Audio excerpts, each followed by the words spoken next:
Yes, we can see it now. Perfect. So, just to give you a quick introduction about me and why I'm here and what am I doing in life. So I'm Simran and I'm Simran Kaur and I'm a self-taught product designer. Now, I really want to draw attention to self-taught because I think that's the highlight of this entire camp as well. Everyone is trying to teach themselves, and that's what I did too. Like any college student or high school student, I really didn't know what to do with my life until someone actually took like a million aptitude tests with me for me and told me that they're creative. Till that particular point, I didn't even know I was a creative person as I was doing business management, so which was entirely different. I thought, everyone around me is doing business, so I should do that too. And then turned out that I was pretty much crying and dragging myself to college every day because I was not enjoying it. So one of my professors helped me figure out my aptitude, and he told me that I'm creative and maybe I should do UI UX. And that's how that was the first time when I was introduced to UI and UX.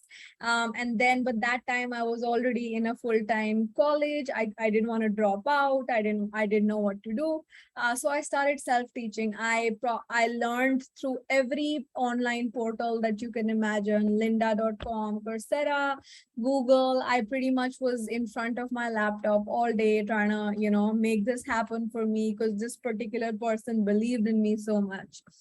So then I started creating a portfolio after understanding just a bit about UI UX. And then actually I was able to get my first internship with Rakuten back in 2016. And that's how and where my career started. And now forward to almost 6 years later, I am a product designer, and I take extreme pride in saying that I actually taught myself all this. And the moral of the story is, if I can do it, so can you.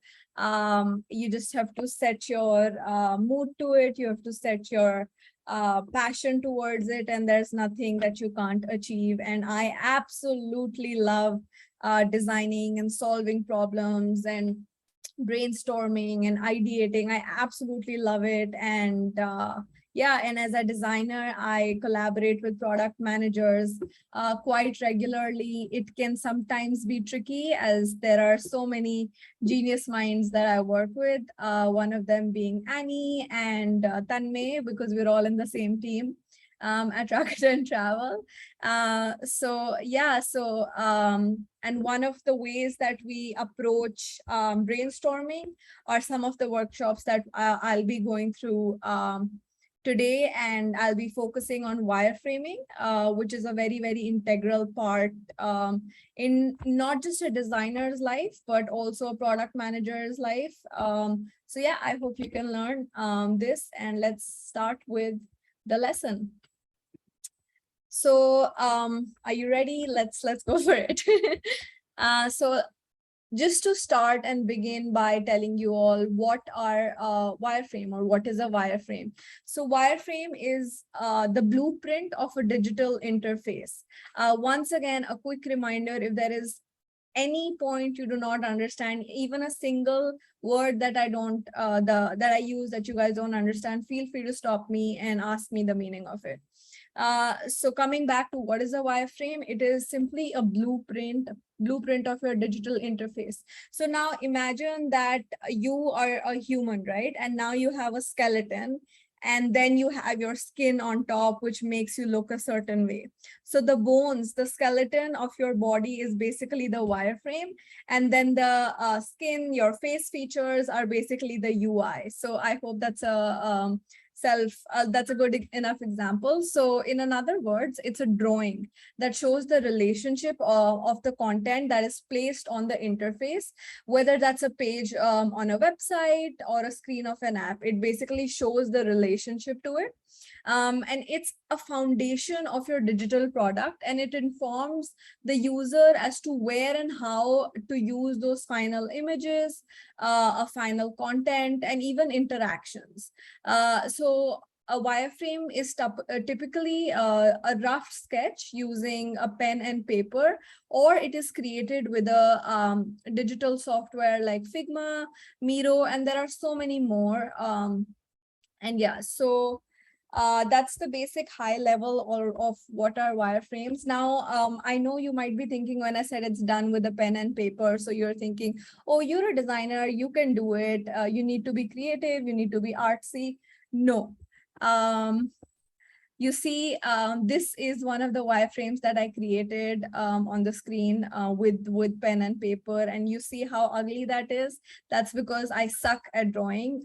So my point being here that you don't have to be good at drawing. You don't have to be an artist. You don't even need to know how to learn. Like, you don't even need to know basically how to draw or anything. You can anyone, product managers, designers, engineers, or anyone, if you know how to hold a pen, and if you know, if you have a paper, you can simply draw out wireframes. So why do we actually use wireframes? What is the purpose of wireframes? So wireframes, they provide a clear direction of where to go with the design, and it is used in the exploratory stage. It can be used anywhere throughout the stage. I feel like, I don't know the exact content of what Tomo taught you, but in design thinking, there are so many phases, right? When you get to know about an idea, you get to know a concept, you can use wireframes. Maybe if you're later on in the stage of designing, and you know, you're towards the end goal, you can still use wireframes. So wireframes basically provide a clearer and a more transparent direction, and it helps you explore other directions. It helps you to articulate ideas. So for example, let's consider this particular two screens that you're seeing right now. The goal of the screen was to draw a product listing. So the stakeholder said that, hey, can we do a product listing for this app? How will you approach it? And then I found out, and I did my research. I got the requirements from the business side. I got the requirement from the marketing side. I basically got the requirement from everyone, and I understood that there will be makeup products. There will be different categories. There will be a filter. The purpose of this is to help the user to purchase products, which means that there has to be a great emphasis on the products. So this is a quick wireframe that I drew with all the information that I carried out. Now I use this sketch as it is to show the stakeholders, to show it to the engineers, to show it to the product managers, and to show it to the business and the marketing side. So now what and how it helped at that particular stage, that was a very, very initial stage. So what this particular thing right here did, one, it helped me explore an idea. It helped me align the team to what the requirements are and what possibly the UI could look like. Third, this is a great way to explore options. So this is not the first wireframe that you're actually seeing that I drew.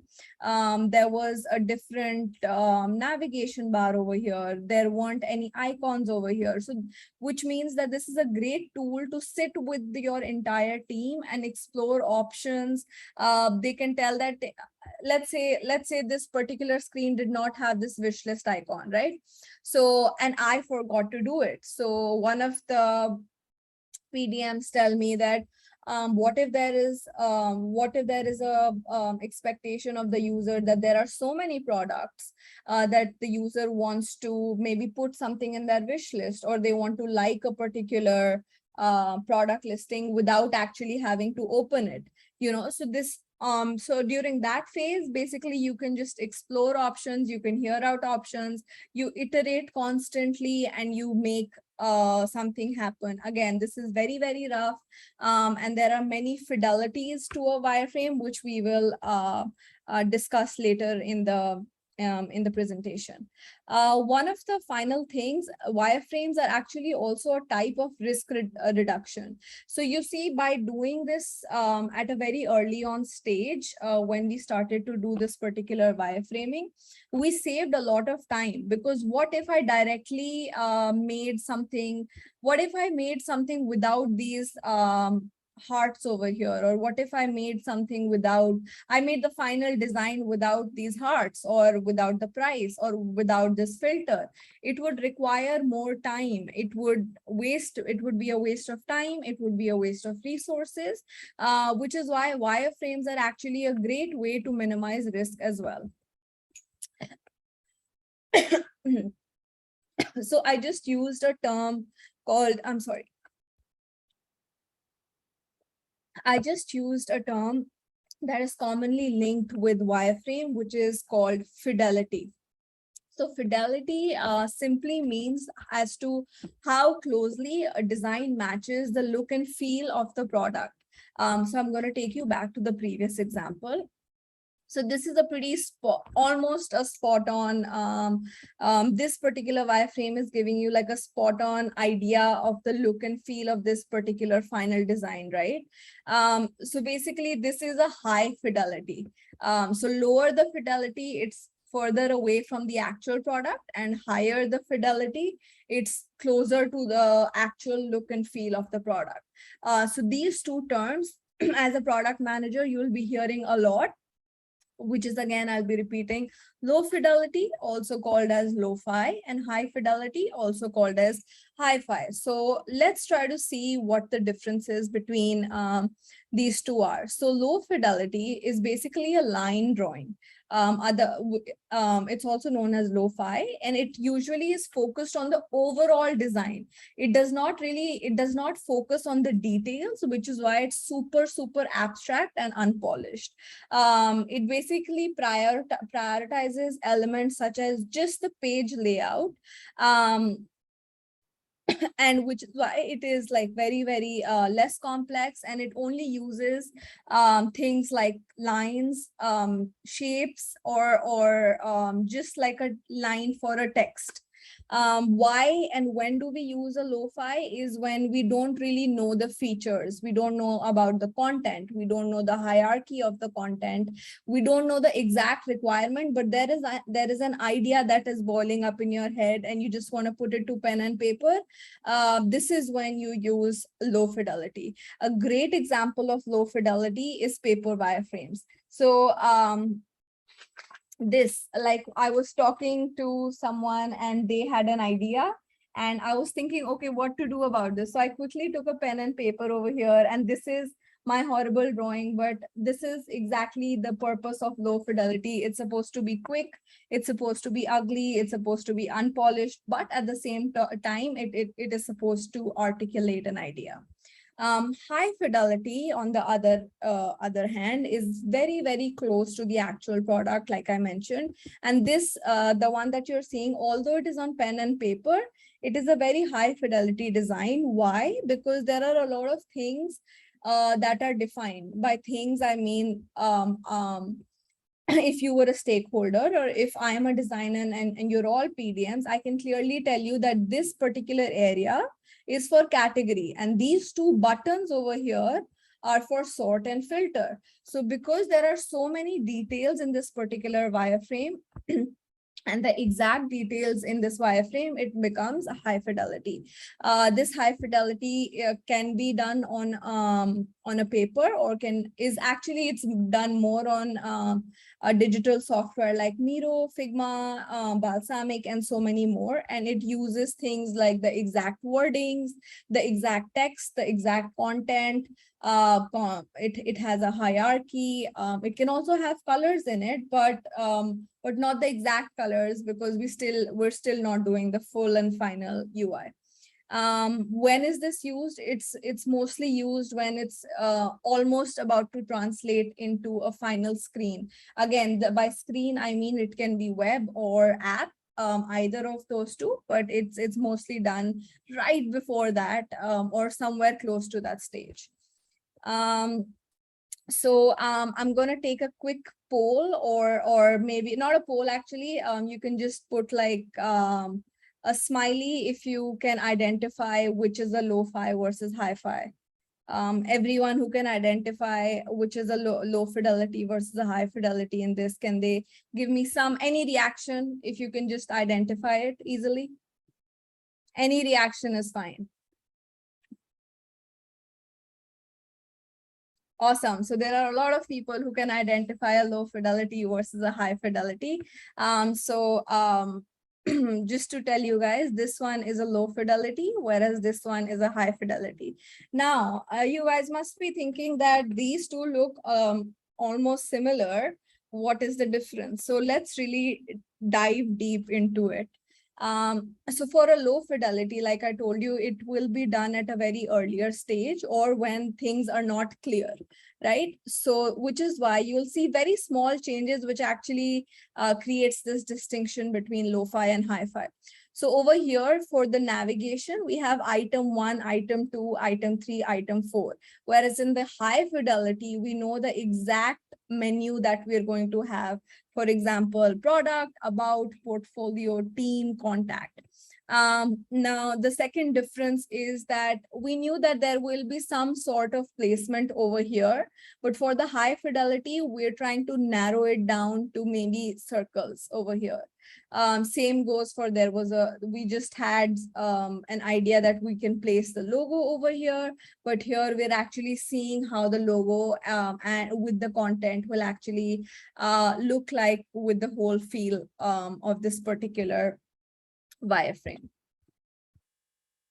So wireframing actually has a very common language to maintain that alignment between a designer, engineer, stakeholders, PDMs, everyone, they need to have a common language, which are actually also called industry standards. So by this, I mean that we use certain elements, be it on a paper wireframe or be it on a digital wireframe. We use a common language. Let's see what these are. So we use shapes like rectangle, square, and circles. We use dividers. We use for images, we use this kind of a placeholder. We have avatars, icons, and we have more icons for some specific things. So what do we use shapes for? Shapes are basically used for placeholders. Such type of images are used for things that we know are going to have some sort of image into it. A divider can be used anywhere. And then we have avatars, which can be used to show the profile. Then these are navigation buttons, and then these are data buttons to maybe show that a trend, a bar graph, back of navigation, such as back, forward, skip, something like that. So you will find these a combination of all of these elements to create a wireframe in any point of time. So now you're thinking, how do we actually create these wireframes, right? So like I told you, there is already a common language, which makes it really, really easier to create those wireframes. But before we actually start creating wireframes, we need to ask ourselves as a PDM or as a product designer, what are the intended user and business goals when interacting with this particular page? How can the content be organized to achieve those goals? What should the main message be? What should the user first see when they land on this particular page? Is there any call to action? And what will the user expect to see on certain areas of pages? So we are supposed to have a lot of these clarification questions before actually proceeding to a wireframe, which is why research in any form is very, very important. Why is research important? Because research sets a clear goal in terms of business, in terms of user, in terms of the user pain points, in terms of potential features. Now, this might be overwhelming to you, but you as a PDM do not need to do the research. Research is usually brought to you, and from that you're supposed to prioritize features and think of features, and then you're supposed to think of a wireframe. But before creating any wireframe have those whys, whats, whens, where clear in your head with the requirement to actually create a wireframe. The second thing is that once we know the user pain points, we're supposed to know the user flow. by user flow, I mean like how and where and when the user will interact with certain elements on the certain page. So you're supposed to know the entire user journey. For example, if I am a user and I open, let's say Amazon. So how will I interact with Amazon? I would probably want to search. I would probably want to see something that is trending. I would probably want to see a menu. So you're supposed to know the possible use cases and user flows before creating a wireframe. The third thing is to start drawing. And by drawing, I genuinely just mean drawing. Never ever start directly with a digital tool like Miro, Figma, whatever. Always pin down all your ideas on a paper, because this will save you time. This will help you align yourself and other team members to actually know if you're doing the right thing or not. So let's break it down a bit. So for the first part, which when I said that you're supposed to have clear research, by clear research, I meant that you're supposed to have content modules. What are content modules? So content modules is basically a list of information and features that the wireframe needs to include. This information within the content module depends on what the page is about, the main purpose, as well as including the crucial information that we would have gathered during our research phase. This time, you're also supposed to focus on content hierarchy from most important to least important. So let's try to quickly do an activity, not an activity, I'll be doing it. You don't have to interact here.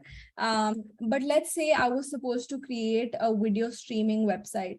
Or a video streaming app, and I had, let's assume that we have all the data for it. So for that video streaming website, I know I'd want to have some form of header.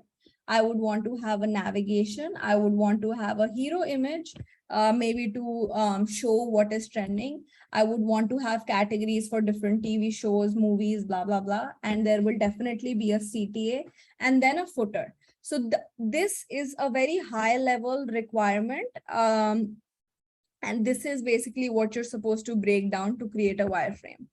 Then the second point, which I just told you, now that we had the main flow of the page, let's break it down and keep breaking it down. Never break all these things down by yourself. This is a great opportunity to collaborate with your team members. This is a great opportunity to ask everyone again and again that, hey, what do you think of this? What do you think of this? So when we break the first item, which is header, in the header, let's explore. We could have maybe a logo. We could have a navigation. We could have a menu. Then the second bit was hero image. Here we could have a title, and we could also potentially have CTAs. CTAs are call to action, which means it's typically a button, outlined or filled button, which performs an action. And that's probably one of the primary purpose of the page, is for the user to click on that CTA, and that's the primary action. So CTAs are call to actions. And then there are categories. So this can have a title, description, and multiple placeholders along with a slider over here. And then there's category 2. And then for the footer, we have an app navigation. Is there anyone who can figure out what app this wireframe is for? If there is anyone who knows what app this is, could you send a message on the chat? I'm checking.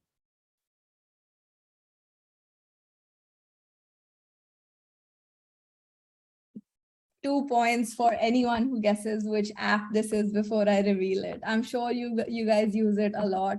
Once again, it's a video streaming app.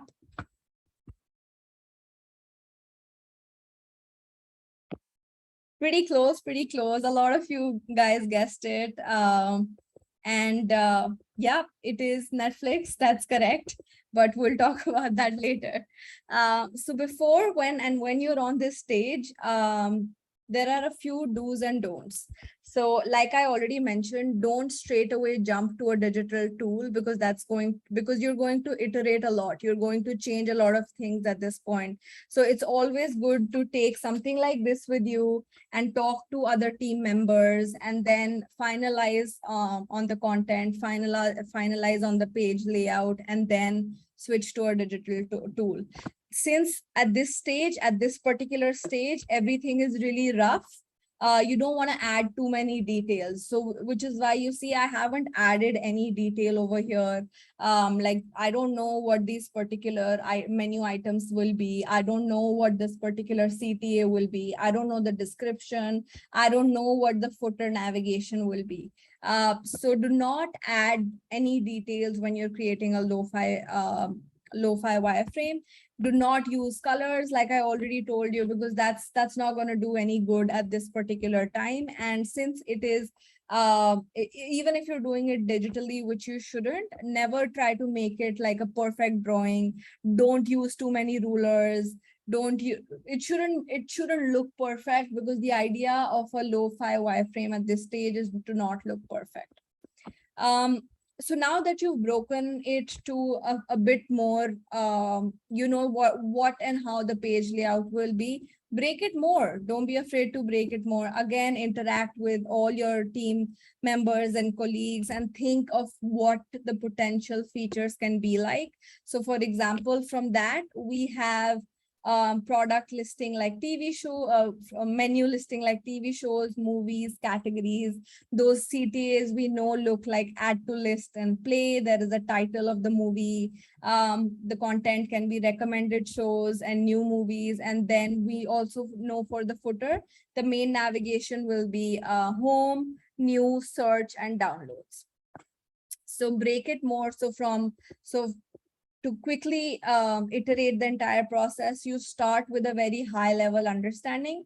Then you create a lo-fi wireframe of the page layout. Then you talk and you finalize this lo-fi. Then you talk more of the expectation and the understanding. Then you finalize and break it more to reach to something that looks like the potential drawing. And yeah, I probably should have asked which app this is now, but I already asked it, so I'm sorry for that. But yeah, you guessed it right. It is Netflix. So can you see the similarities? Did you see how we broke it down from here to here to here, and then we were finally able to move to this?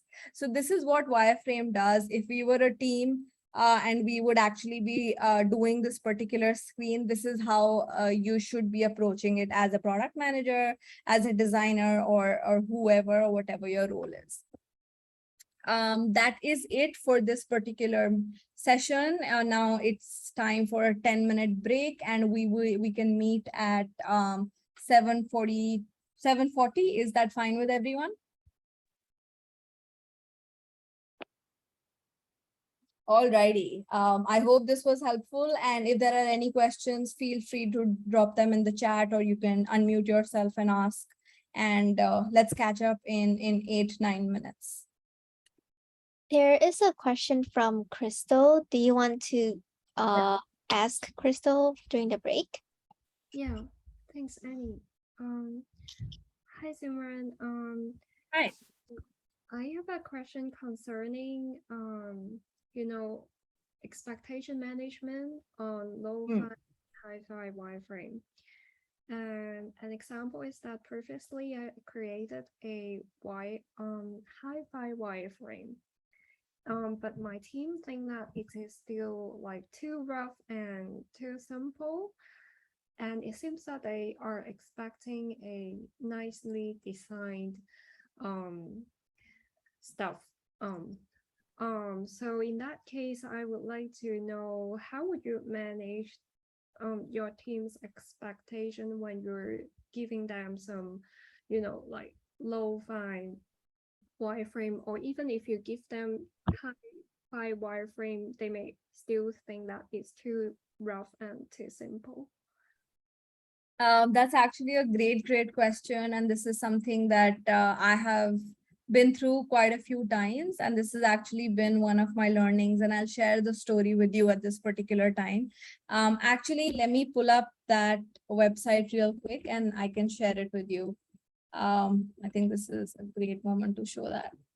Just give me 1 second and I'll share the story with you while I show that to you. So to give you a quick introduction, I was actually working for 7-Eleven subsidiary called 7 Bank, and also with NEC. So they had a requirement from our team that was they wanted us to create a parental money management app.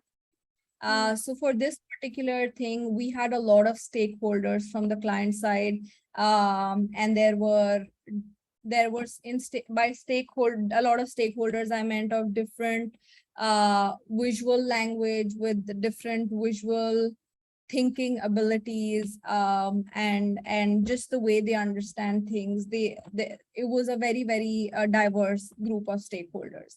So I'm going to share that particular thing with you. This is actually my case study. So this is the kind of wireframes I had to create. Do you see how I've included the exact pictures along with the exact content, and everything looks exactly like a website, an app? That's because that's what I did. I created the exact UI and then I made it into black and white. But that's not something that I did straight away. I actually started with a lo-fi wireframe like this. And then I proceeded to a mid-fi, which was a combination of low and high fidelity to basically articulate the idea, to articulate the concept, but they still could not visualize it, right? And I had a very strict deadline of 5 weeks for this entire project, which meant that I couldn't waste any more time. So I created these super high fidelity designs. And then they were able to understand the concept. They were able to understand the idea. They were able to understand where and what we're exactly supposed to do. And then finally, the design looked something like this. So my point of showing this is that from this particular incident, I actually learned a really great lesson, which was that different types of fidelity works for different audiences. And at that particular point, you're supposed to identify your audience and their language, which in your career, you will really have to learn. It could be through experience. It could be through you just talking to friends. But it's actually to create empathy for the person in front of you, because they might not have the same ability to communicate. They might not have the same, creative mind like yourself. So you will have to take many different approaches, like I had to do at this particular point. So yeah, the lesson simply was different fidelities work for different audiences, and which is why it is very important as a PDM or as a designer to really learn the language of the person in front of you. And that is what we call empathy, which will be a great skill if you can have in your life. I hope that answers. Very much. Yeah. Yeah. Are there any other questions?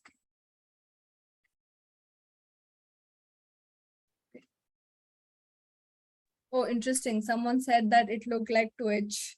That's nice. So yeah, everyone can go on a quick 3-4 minute.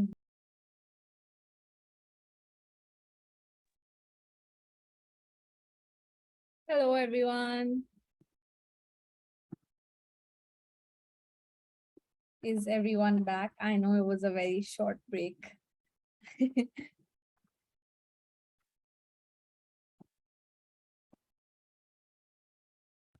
Okay, so now it's time for a workshop in which I will be teaching you how to use Figma.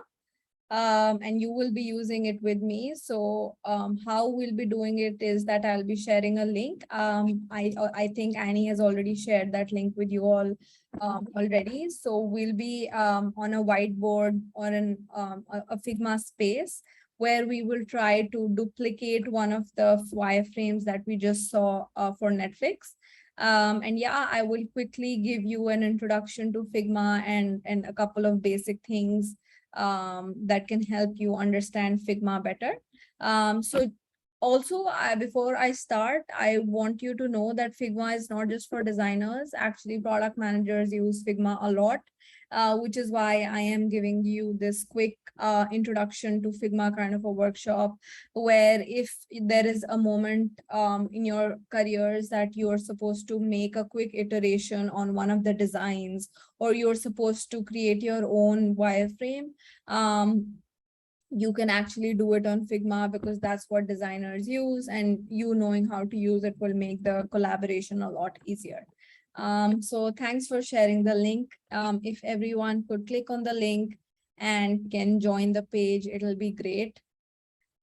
So you see this particular screen over here. This is what we'll be creating today. No, don't touch that. that's just to show you guys what we're going to be doing today. So if everyone is on Figma, but I only see around 10 people have joined. Should I wait for everyone to join the Figma link?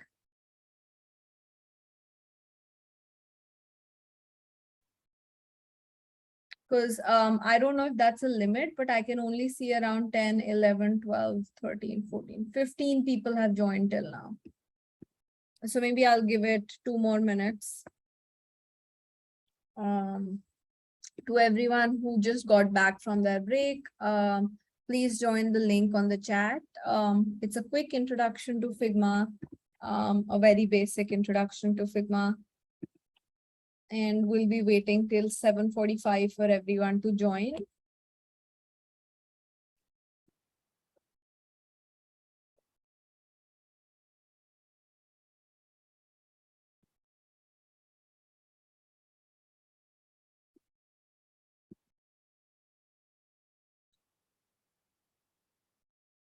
Okay, 18 people have joined. I can see everyone's cursor going around here and there. It looks funny because there are so many people. I realized there were 2 links on Slack, and are we all in workshop 2 or workshop 1? It's workshop 1 right now. I see, because some of us are on 2, I think. Maybe that's why. I'll share the link then, just in case. Sorry, the link that Annie shared in the chat initially was 2. Oh, I see. I've shared the correct link, just in case everyone could just quickly check. Just a quick announcement. After this workshop, Tanmay will be giving a quick introduction to Miro as well. So I'm giving it for Figma, and Tanmay will be jumping on after this particular workshop as well. Hi, Simran. I actually have a curious question. How many wireframe drafts and iterations do you generally do for like a project? That's a very, very interesting question. It totally depends on the timeline, actually. Now, this is where constraint plays a really, really huge role. So if we have like a timeline constraint, we probably won't iterate on, have too many iterations on wireframe. We'll just use it to conceptualize something, and then there'll be times when we just create one and then jump to UI. But then there'll also be times when you can use these wireframes to create prototypes, and then you can conduct usability testing on wireframes if there's no constraint. So I think here constraint really is a huge factor. I see. I've actually done a lot of usability testing on wireframes before even going remotely close to my UI. I wasn't even like remotely close to doing a UI at that time, but I've done a full wireframe prototype, and then I've had users test the wireframe without any color, a very rough basic thing, and then got to UI. I see. Thank you. Okay, so I think yeah, I think let's start with the workshop. Okay, I can see there are around 35 people here. So just to give you a quick introduction, we'll be replicating this particular screen that I just showed you for Netflix. And this is a huge space. You don't need to refer to this. I will be telling you what to do, how to do it. So what you have to do is that this is Figma, and everything is divided into panels. So to quickly give you an introduction, on the left side, where you can see, let me also share my screen simultaneously, just so you can see my okay. So on the left side over here, this is the layers panel. So on the layers, by layers panel, I mean everything that you will place on this particular black space, which is your main art area. Here it will be displayed as that particular element. It could be a group, it could be something like a text, it could be a divider, or it could be any shape. But here is basically where your entire foundation lies in terms of all the layers. Then here we have some quick navigation buttons over here. This is for this particular cursor performs two functions, which is moving and scaling up a particular element. And on the side, you can see the shortcuts for them. If you guys could stop moving the cursor for a while, because I quickly want to quickly want to give you an introduction to everything that you can see. Just focus on my screen right now. So yeah, so over here we can see the cursor, in which there are two functionalities called move and scale. Then over here, the second, this is the frame. So everything that you will do on this particular space of yours will be on frame. So if you want to create a particular slide, if you want to create an app slide, you want to create an app screen, everything is done through frames, and you can achieve it from here. Or like I mentioned, when you click and you want to learn the shortcut, there is a shortcut for everything here. So you can click on F and you can get a quick frame. Right next to it is the shape area. So like I told you, there is a common language for everything, be it a final UI or be it a wireframe. We use a lot of shapes. So you can find all the shapes from a rectangle, line, arrow, blah, blah, blah over here. Again, all the shortcuts are written right next to it. So as you get more adapted to using this particular software, you'll be using more of thank you for making that change on the slide, whoever did that right now. Let me lock that. Okay. Okay, don't touch any element, please, for now. I'll lock everything. This is interesting. So, and then next to it, you will find pen and pencil. Now, this is something very interesting. As a designer on Figma, I do not use pen and pencil. I do not remember the last time I used this particular tool, this particular feature. If I haven't used it as a designer, I'm pretty sure you won't be using it as much. And then the next to it, we have text, where this is used for text boxes. And then over here, we have components, libraries, and widgets. So every team, every design team will have their certain set of components, also known as a design system, which are guided elements. Basically, they are by components. By components, I mean that everything is defined, everything is finalized, and everything has been approved. So for example, in this particular library, you can see an icon for search, you can see an icon for arrows. So these are things that are defined, approved, and they're the basics and the foundation of your design. This is a design system is created to keep everyone consistent. So this especially not only helps designers, but especially helps engineers as well. And then over here, we have the move tool again. Again, this is not so useful, so you don't need to focus on it. And then lastly, we have this comment section. So Figma is a great collaborative tool. So if I give you this link and you do not like something that you see, you can simply use this comment section to drop a comment saying that, hey, Simran, can you explain the meaning of this? Does this align to that requirement? Will this solve the user's need? Can we talk more about this later? So this is basically that space, because it's so collaborative. So you can drop in comments anytime you get a link for Figma shared. Then finally over here, we have the basic actions like we have on Word, Google Slides, blah, blah, blah. So here you can create a new file.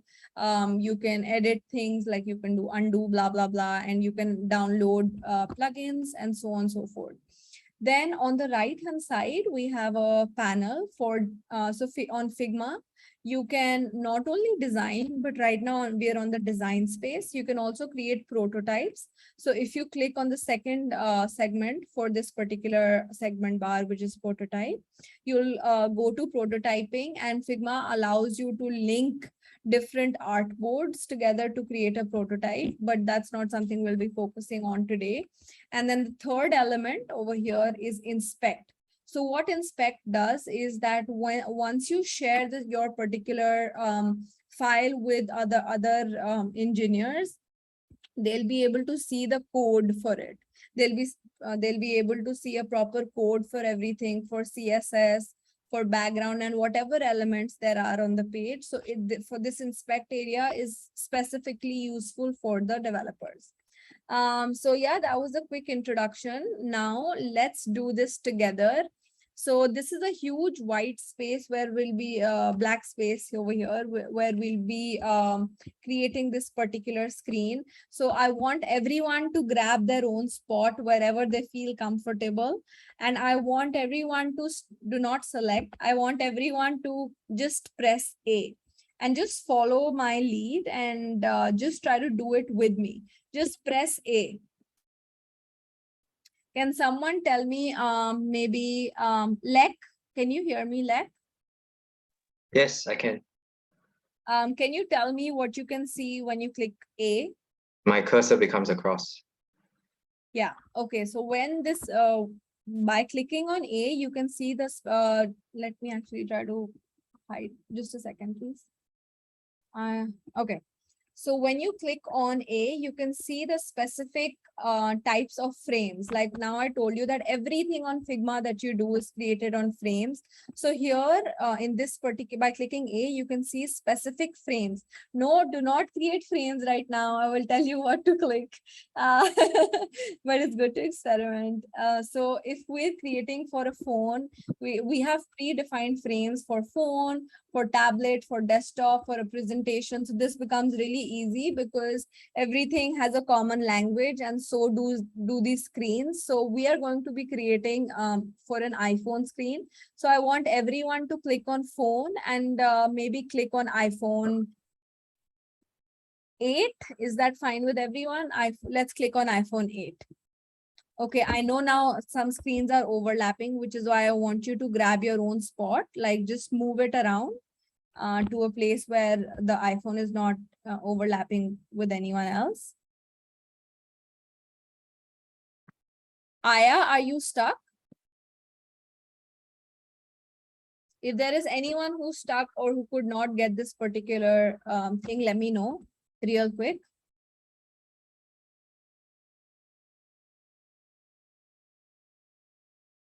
Does everyone have their own screen ready? I want everyone to turn off their mics at this point because I want everyone to talk. I want to hear everyone. So did everyone sort their own space out? Did everyone get a screen? Yes. Yes. Yes? Mhm. Great. So now let's jump into creating this section, which is the first navigation section, which is the logo, TV shows, movies, and categories. Now I told you we're going to be use only and only these particular elements, right? So, but I don't want you to copy and paste anything from here. I want you to actually get a feel of it. So we will start by creating this particular line over here. So how will we do that? There are two ways. Either we can click on the shape over here on top that I told you, and you can click on the line over here, or you can simply press L. And when you click on L, you will get like a small add sign. And when you get that, I want you to drag it from one end to another end on your screen. If there are any questions, feel free to ask. We're not going to be doing a perfect wireframe right now because of the time constraint, but I will just be telling you how to place these particular elements. So don't worry about the pixels, just place that line somewhere on top of your screen. If everyone is done, we will move to the second section, which is adding text to your screen. Shall I move to adding text on the screen? Yep. Yeah. Sure. Perfect. So again, there are two ways to add text on your screen. Either you can click on the T on top of the menu bar over here, or you can simply press T on your keyboard.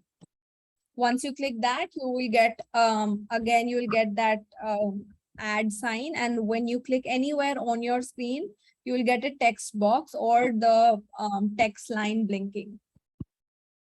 So every time you click on an element like L or T or whatever shape you do, the right side panel changes. You'll notice that. So that is whatever you do on the screen, the right hand side panel is basically showing the relationship between what you're doing versus is basically showing the relationship to that. So when you click on T and you get that blinking text sign, you will see that you can see the font type, you can see the font size, you can see the font weight. Can you all see that? Yeah. Yeah. Yeah.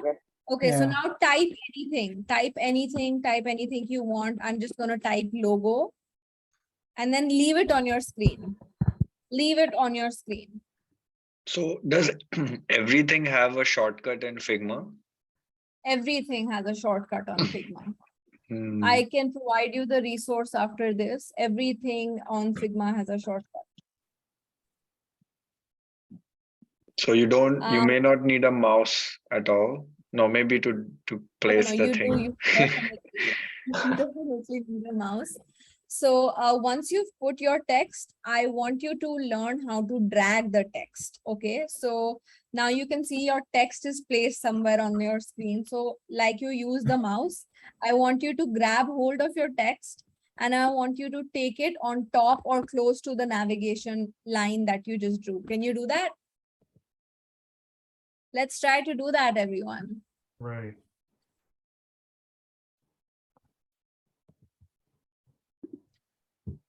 Sometimes we talk about pixels a lot. So I'm going to tell you a small shortcut over here. So when you placed your text over there, if you press command or if you're using a Windows thing, if you press control and you click on command with option or alt with any border or boundary, you will be able to see the pixel for it. Can you see it? Sorry, could you Can anyone tell me if they can see the pixel? could you repeat Oh, command yeah. and option? Okay, so to select whatever element you want on the screen, so let's focus on the text that we just placed. So we press the text and then we simply press Alt if you're using Windows and Option if you're using Figma. I mean, Option if you're using Mac. And then I want you to drag your cursor somewhere and keep holding Option. Can you do that? Yes. Does a certain grid appear? Can you see the pixels on your screen? Yes. Yes. Right? So this pixels basically help you to align everything on the screen equally, as well as this is really, really helpful for developers and also the overall UI. Pixels are something that are very, very important. So that's how you keep all the pixel perfect in your designs. That was just a quick introduction to that. But since we're doing wireframing, we do not need to keep anything perfect. So now you've learned how to add a line and how to add text. Now we're going to place a placeholder or an image. So let's try to create a placeholder. Okay, I want you to create a rectangle now. So I'm gonna pick up someone randomly. Mimi, can you hear me, Mimi? Yes. So can you, you just learned how to place a line and a logo on the screen. Can you guess how we can place a rectangle on the screen? It's gonna be in the same tab as a line. And Sure, then can you try press that? R. And then there will be a Perfect, logo, I think. Yeah. perfect. Yeah.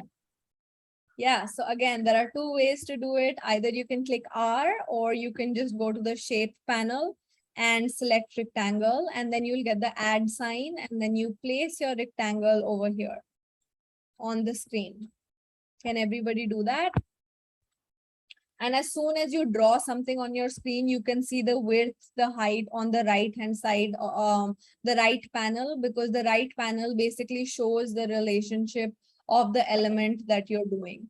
So you can see the width and height. So even if you were supposed to mess up at any point, like let's say I only did this much of a rectangle and I want to change it and I don't want to, stretch it out from here, I can use this right hand side panel to increase the width or the height or also change positions of it. Yeah, so does everyone have a rectangle on their screen? Yes. Wow, someone has actually replicated the entire nav bar over here. I think it's Audrey. Great job, Audrey. You're acing it. Awesome. What is the constraint grid? And so has Catherine. I'm sorry, is there a question? Oh, yes. I was just wondering on the right hand side, the constraints grid, this little box. That's for auto layouting, and for wireframing, you do not really need to learn auto layout right now, and that's way too technical for me to explain. That will take probably 5 sessions, so I'm not going to get into that. But yeah, if you want to change your color, you can change the color from the fill section, or it can also be just an outline. So how you can convert a shape into just an outline shape is that if you see the fill area, there is a minus sign over here. There's a subtract sign over here. If you click that, you'll see your shape has lost the fill of the shape. So you basically click on stroke, which is the outline. And as soon as you click on stroke, you will get the outline of your shape. Did everyone figure that out? Did I go too fast? Okay, so let me quickly tell you again. So if you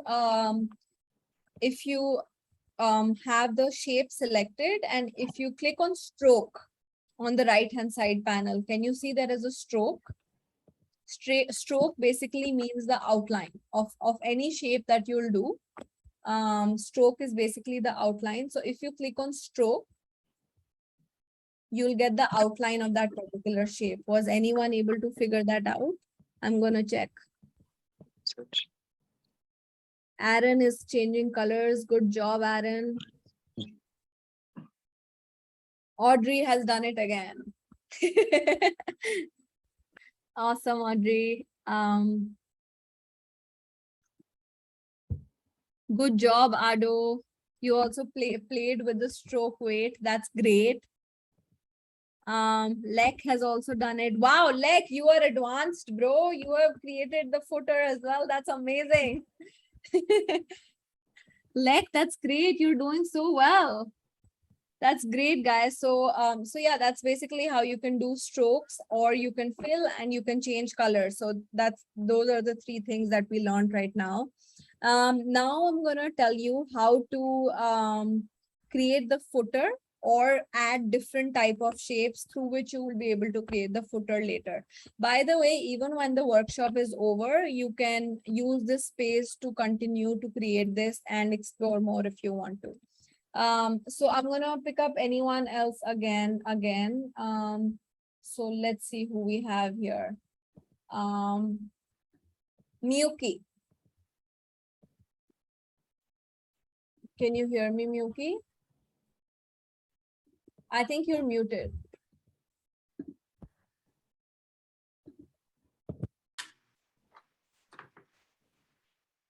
No, okay. let's try to pick someone else then. Hear me?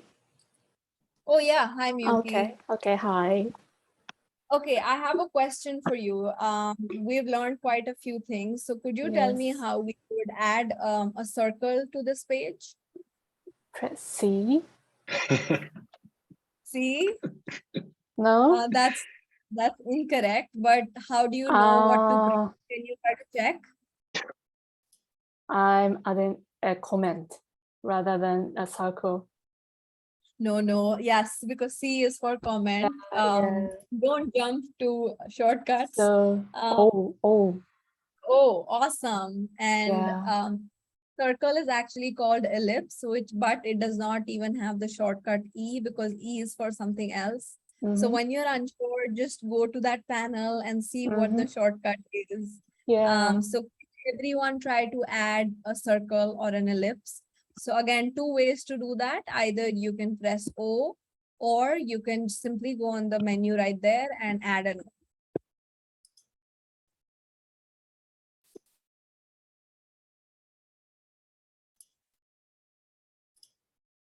Did everyone, was everyone able to add O circle?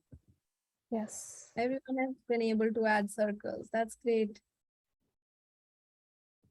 Wow, someone is creating a chessboard over here. That's great. That's great, guys. So we've added a circle as well. And now I'm gonna quickly teach you how to add some modification in your shapes. So you already know how to create a square or rectangle. So I want you to place a rectangle again. And this time I want you to do something very specific. So when you create this particular square, I want you to have the width. I want you to practice how to add width, specific width and height. So I want you to add a width of 120 with a height of 170. Was everyone able to add a width of 120 and a height of 170? Okay, and now I don't want it to be so pointy. I don't like it pointy because this is an image.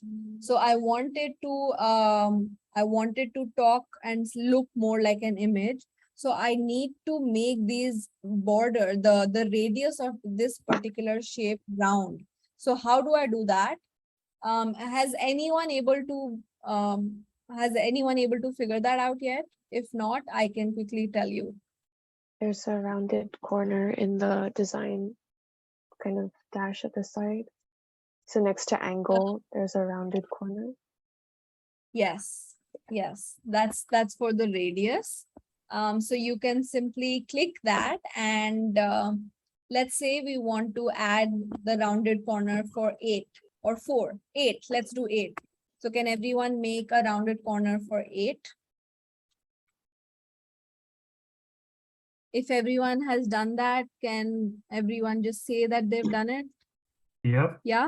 Yes. Okay, perfect.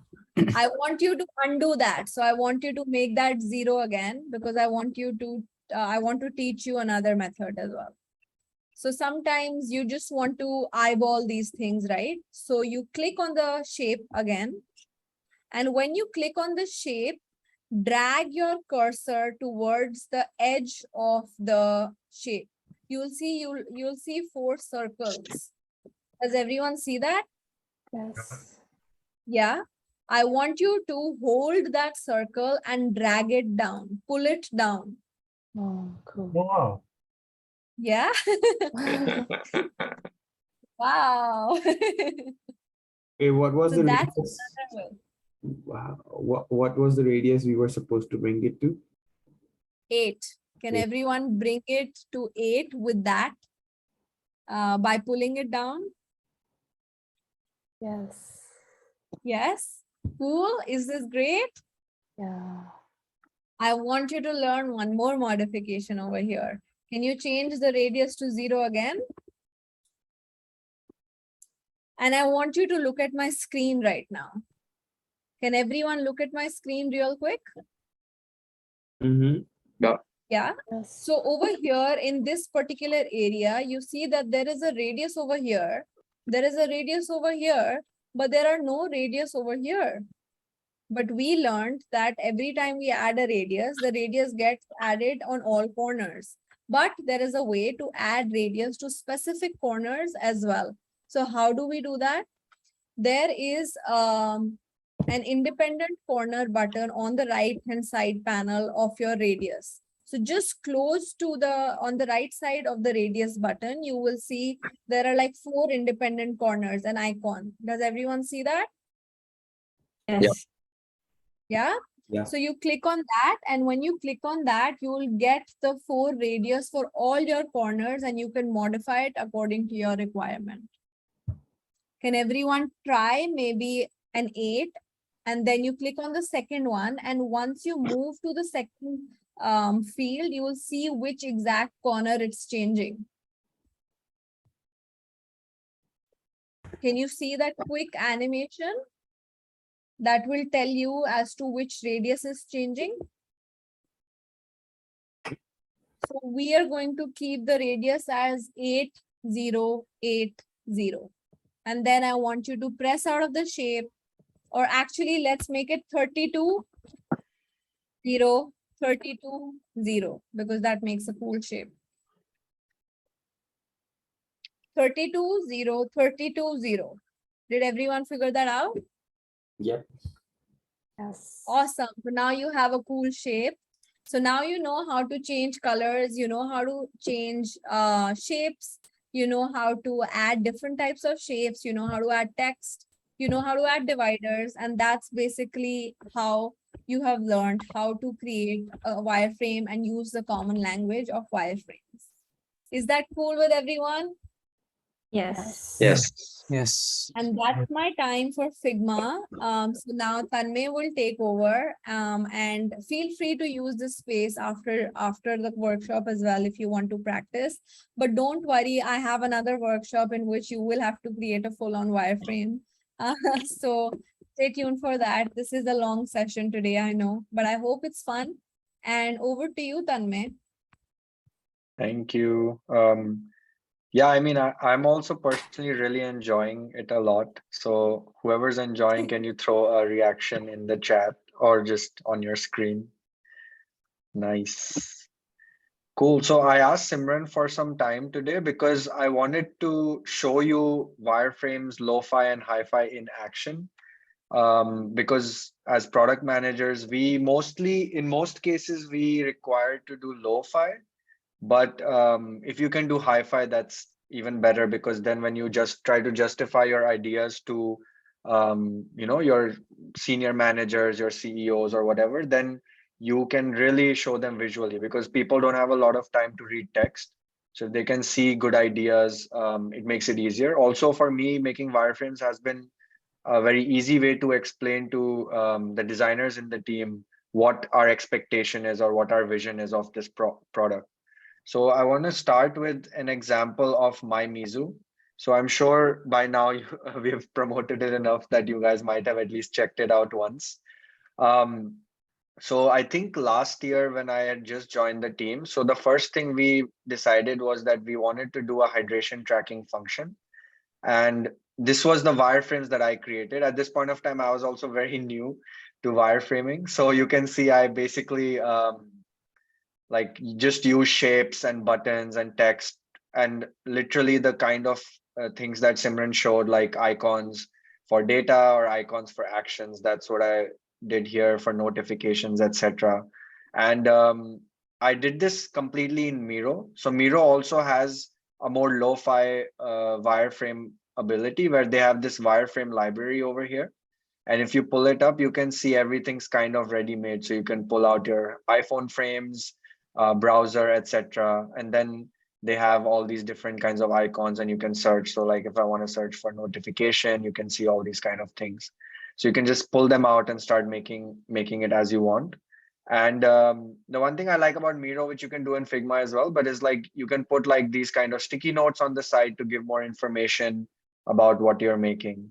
So yeah, so this is the very ugly wireframe that we made, but it was enough for us to give an idea of what we wanted. So then the one of our design volunteers then ended up converting it into this beautiful screen, which you can see in your app right now. So maybe let me see if I can put them side by side.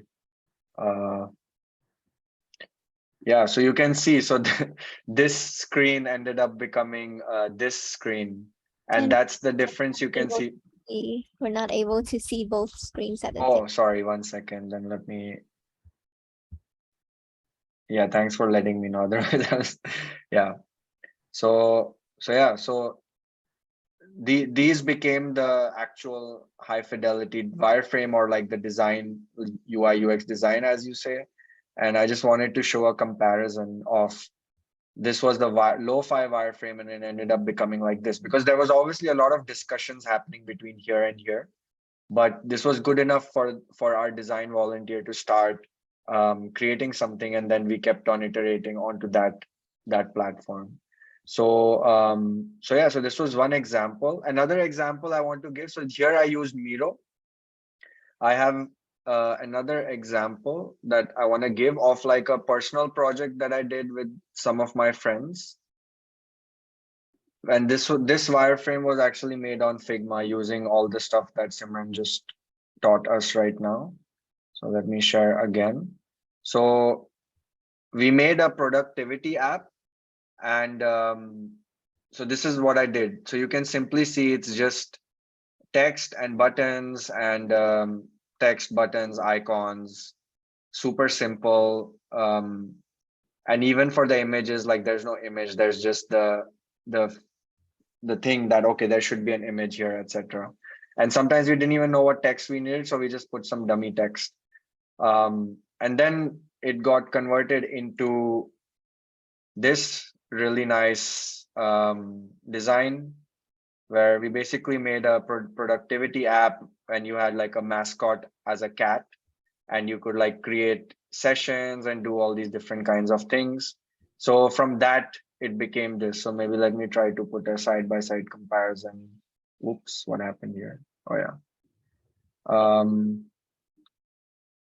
Yeah, so this was the choose your mode screen, for example, but then it became this one because we decided we wanted to have a more quirky design. But the stuff is the same, like the text is the same. When we wanted to do mini, half full, like, they came over here. So this is what happens between lo-fi and hi-fi. And yeah, and actually you can still download this app. We actually built it and released it on iOS. So if you have iOS, you can type Encore Productivity, and you can download this cute cat app. And just one more final thing I wanted to show, which was, when you don't have time, or if you don't have the skill to really make, such great wireframes in Figma, I'll show you the most lowest lo-fi version of a wireframe that you can make. So this is for a project, again, for MyMizu, that we haven't released yet. So it's a bit secret. So hope you guys can keep the secret. But okay, I have too many files open. Just let me close everything. Yeah, and for the Encore stuff, I can also share it later, just in case if you want ideas, I can put it on the Notion. But okay, let's see.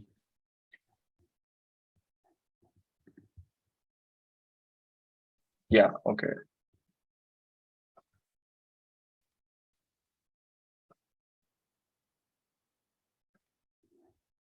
Yeah, so this is so we are now making a web version of MyMizu.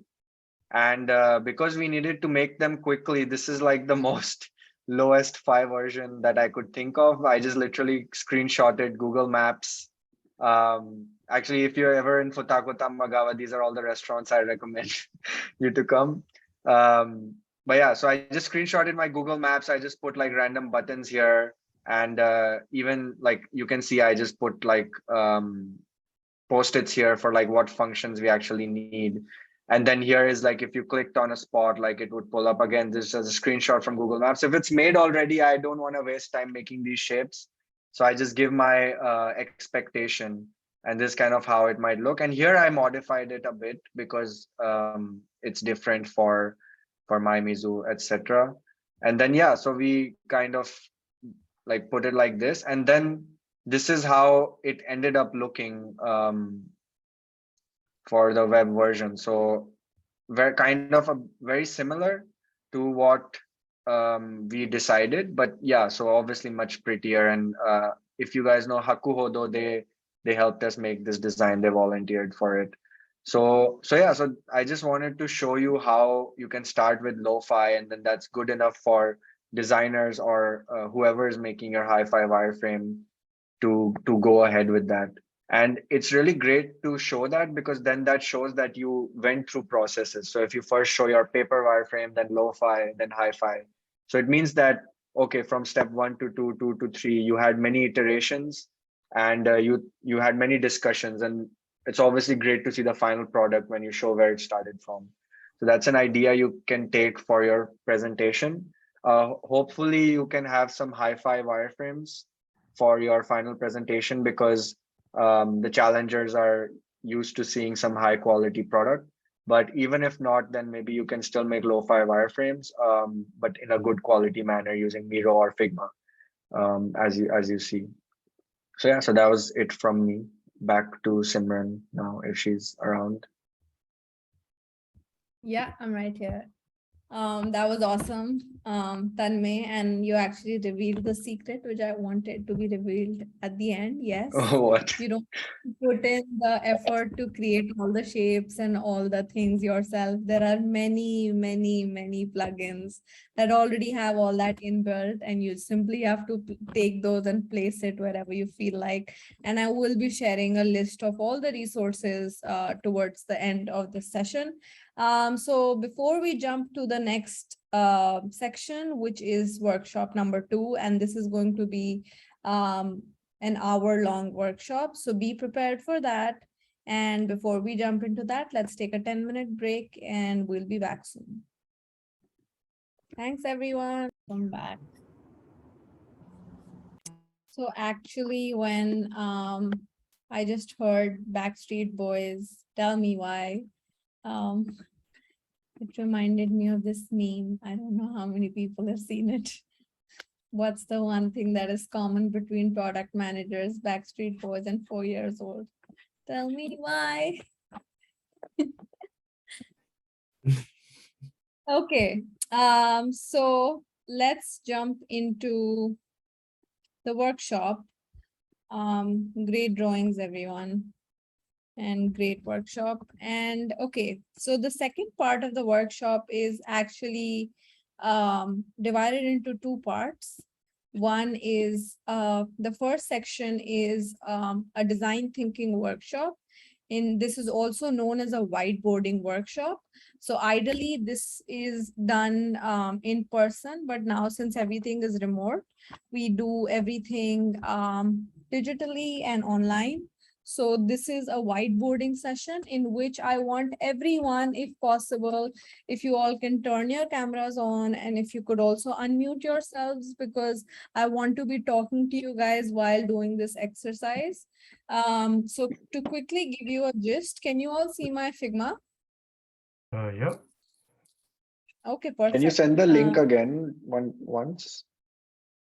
Yeah, for this actually only I will be editing Okay. on this particular whiteboard because I don't want like a lot of people here, but there's another space in which everyone else will be editing. This is the space, and I'll be sending the link when we jump to the second part of the section.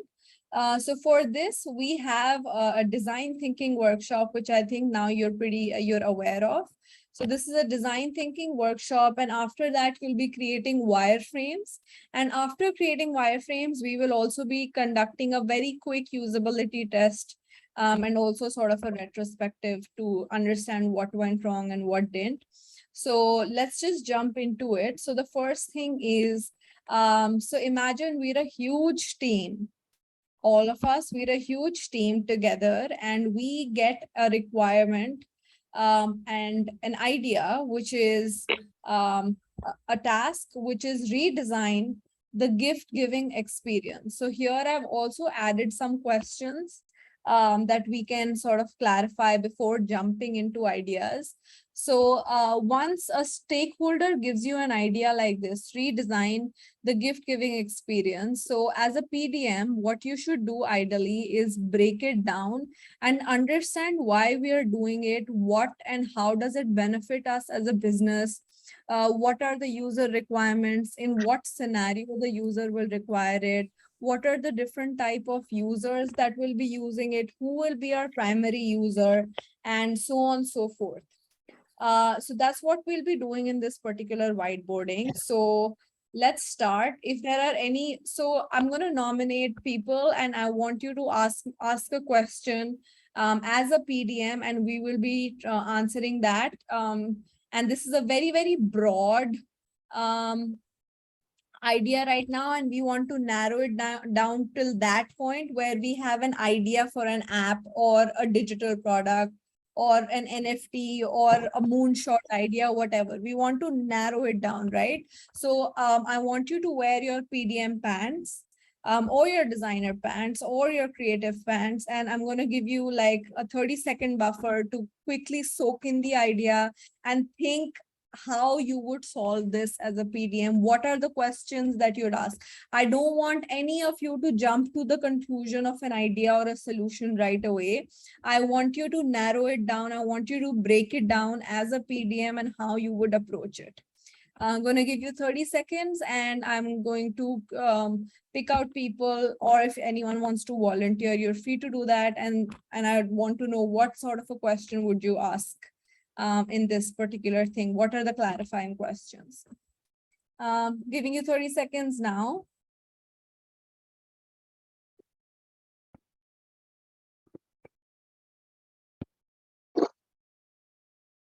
Okay, let's start. Shane, are you here? Yes.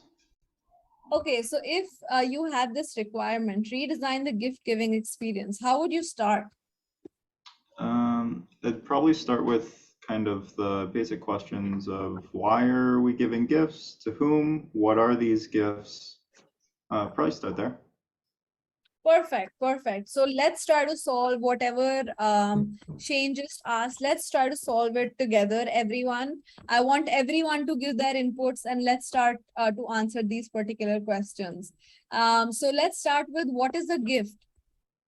Does anyone quickly volunteer and keep talking, guys? I want this to be really, really interactive. So what is a gift, anyone? Why do we give gifts? Celebrate. To celebrate, to congratulate.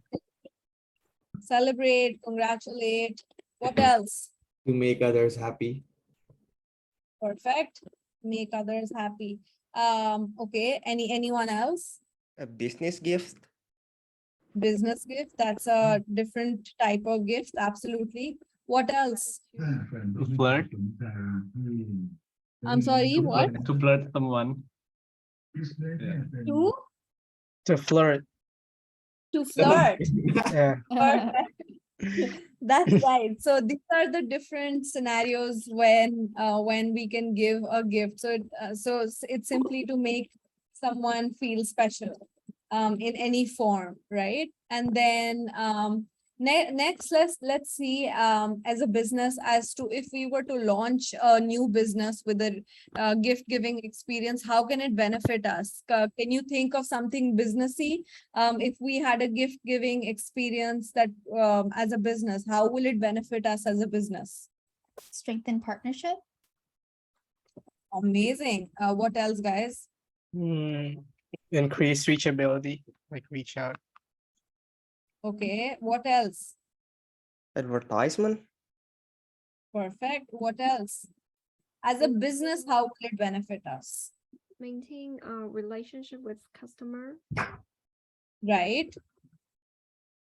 What else? How about generating revenue? Yeah, money. I mean, Right, money. How will giving gifts generate revenue? It's free. It's free for but you purchase a gift from someone, right? Oh, okay. right? The gifts aren't free, so you will generate revenue as a business, Okay, got it. right? What else? What else? Is that it? Brand Okay, value. Oh, brand sorry. value. Perfect. Perfect. Perfect. What next? Can you guys think of any competitors in this area? Do we have any websites or apps or ideas that currently exist in this market? Is this a saturated space? I would say pretty like anyone that has like a online card like Amazon it's pretty saturated in that sense. So I think if we brand ourselves uniquely, that might be easier. I think Yeah, Etsy so also used here. It might depend on occasion as well. So for like stereotypes or traditions, when I say tradition, but like say for example, like Valentine's Day, you give chocolates. So something like Ferrero Rocher is a standout in that regard. yeah, There are some yeah, businesses like 1-800-Flowers that are pretty much entirely dependent on gifting. yeah, Edible yeah, bouquets. I don't know in the States. Yeah. So Was yeah, that yeah. I think okay, sorry. it's saturated with like basic, the online or Kakao Talk, or there are many apps where you can give someone like a gift card, like for their birthday or something. So I would say that's like incredibly saturated. It's like maybe the type of gift. I don't know. Yeah, I think No. one thing that might be missing from the market is like curated gifts. Like if you really want to give a thoughtful gift to someone, you have to put in the effort to find something that they might like, Yeah, yeah. right? So yeah. Oh, so building on that idea, there's a website that allows you to find specific gifts from specific countries. So if you're really trying to impress a Japanese client, you can get them Oh, from Japan. Yeah. Wow. Awesome. do you know which site this is? Not off the top of my head, no. Okay. I'll let you know. Yeah. Awesome. Now let's try to think of a bit of a user side. Now we know a bit of the business, how it can benefit us as a business and why we're sort of doing this. We have a tiny idea, right? So now I want you to be the user. I want you to step in their shoes. So here's what you imagine. So you imagine that you're the user who has to gift a gift to your special one. Could be your girlfriend, could be your boyfriend, could be your parents, could be your child, whoever, but you have to gift someone a gift. So now tell me who you are. So we'll start by narrowing down like that. So what are the different types of users who can gift, who can be gifting gifts? So I'm going to start with one. The user can be someone who has the financial ability to purchase a gift. Come on, give me more. Who can be the potential user for this type of a business? Teenagers. Maybe some. Oh, sorry. Go ahead, Sarthak. Sorry. Yeah. Teenagers. Okay, you're telling me a category. Okay. Anyone, right? I mean, basically anyone who wants to get a gift for someone, you can, yeah, so it's very open. It is very open, but they're supposed to have the financial ability to purchase a gift, which is why it cannot be anyone. Someone Someone who sends a may gift to not their have parents. time Right, right. to like buy from the store, or also someone who may be far away. Okay. Like they can't meet them in person, so they want to send something. Okay. If it's online, it needs to be someone who uses like tech. Yeah, that's perfect. Perfect. Someone who is not creative in buying gifts. Yeah.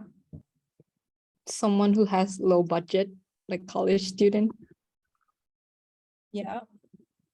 It Someone has Perfect. that to do not be at know least the person they want to give for, so they don't know what to give. They don't know what to gift. Okay, now you're telling me the pain points, everyone. I want you to like take it one by one. So on a very, very high level, it can be anyone who has the financial ability to purchase a gift and who is aware of technology. And then for teenagers, for user category, we can have teenagers, we can have couples. Can you give me more types of user categories? Like we have teenagers, we have couples, Parents. Business. Yeah, businesses, friends, companies, colleague, employees. family. Yeah. What else? Millionaires. Yeah. How Help. about students and teachers gifting to one another? Actually, I was saying millionaires, not millennials. Millionaires, okay, that's a very, yeah, someone with a high budget. Yeah, that's not a category per se. But yeah, okay. And now that we have a certain set of categories, let's try to focus on one category for this particular exercise because we're narrowing it down, right? Does anyone want to pick a category? And we'll try to focus on that type of a user. Couples. How about Chi? Can you pick what type of a category should we focus on today? Families. Families, okay. We could do families. Is everyone okay with families? I heard someone say couples as well. Yeah, I think we can go ahead. Yeah. Go ahead with families. Okay, so now I want you to think of it like that. Now I want you to think that you are a family and you're a family member. You are a family member. And now I want you to think as the user. So what are the different types of pain points that you will have at this point as a family member? Some of them are already written over here. So like a family member does not have time. They're not creative enough to buy gifts. They have low budget. What else are the pain points you can have as a family member? Far away. What? Far away, like living as a Far other country. distance. Yeah. Distance, perfect. What else? This is my case, but I have a very choosy mother. Does not like very particular gifts. Yeah, I'm sure a lot of that's- Asian moms have the same feeling, right? That's a very, how about, let me try to pick a new volunteer who I've not heard yet. How about, Jana, can you hear me? Yep. Okay, can you give me one pain point? As a family member that you might have a pain point when you gift to a family member? I was thinking of like having too much choice and then too many choices, being indecisive, like don't know what to give. Yeah, perfect. How about they don't know what to get? Yes. Right, don't know what to get. Yep. I think Tanmay said that curated gifts like some has to be something personal, so maybe something on that side. I want to make it personal. So, what else can I What about generation gap? Yeah, sure. Can anyone just give me one more pain point? Anyone?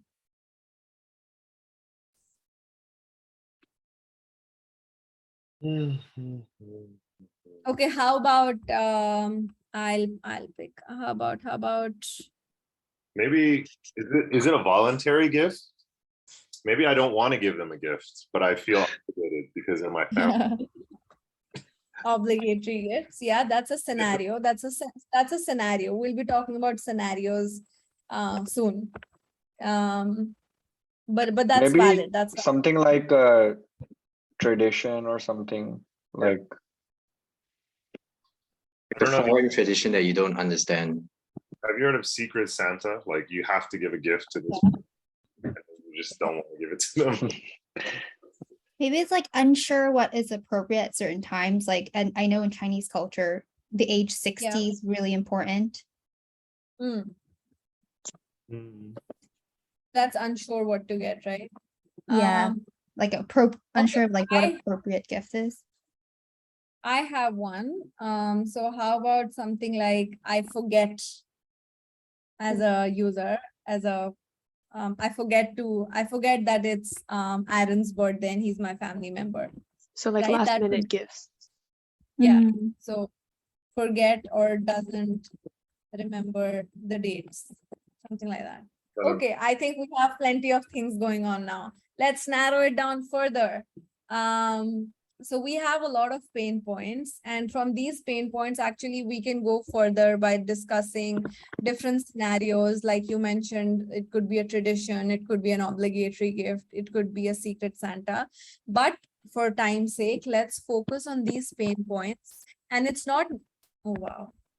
And it's not necessary to focus on all of them, but I want you all to take 30 seconds, read these pain points, read why we're doing it and how it can benefit us as a business. And I also want you to think that whatever idea we have, it should be benefiting the business at the end of the day.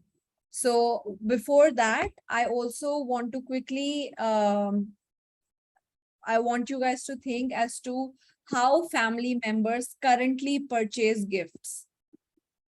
Let's do that first. How do you currently purchase gifts? Give me any 5 answers. So I can see Terry right now. Terry, how do you give gifts right now? Amazon. Amazon. I can see Norika. How do you give gifts? So I know for family members, we use like supermarkets. Like they have like package. Yeah. Supermarkets. Okay. Ado.